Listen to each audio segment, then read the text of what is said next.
नमस्कार, मेथीपासून बनवलेला हा हेल्दी पदार्थ एकदा खाल तर पुन्हा पुन्हा बनवाल।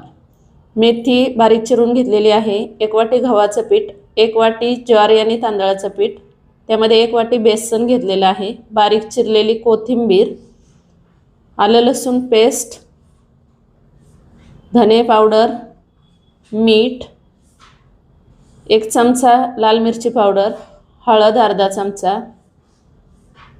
हे सगळं आपल्याला मिसळून घ्यायचं आहे। त्यामध्ये 2 चमचे तेल घालायचं आणि थोडं थोडं पाणी घालून घट्टसर मळून घ्यायचं।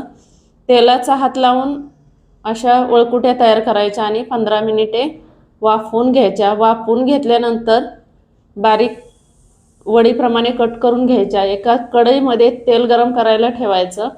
तेल गरम झाल्यावर त्यामध्ये कढीपत्त्याची फोडणी करायची। कढीपत्ता टाकल्यानंतर हिरवी मिरची उभी कापून घातलेली आहे। त्यानंतर सफेद तीळ घालायचे, थोडासा हिंग। तीळ तडतडू लागले की कापलेल्या वड्या यामध्ये आपल्याला परतून घ्यायच्या आहेत। तीळ तडतडल्यावरच हे टाकायचे, म्हणजे तीळ छान खमंग लागतात। यामध्ये सर्व वड्या अशा परतून घ्यायच्या।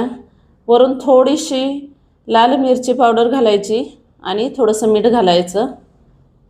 एवढे छान लागतात।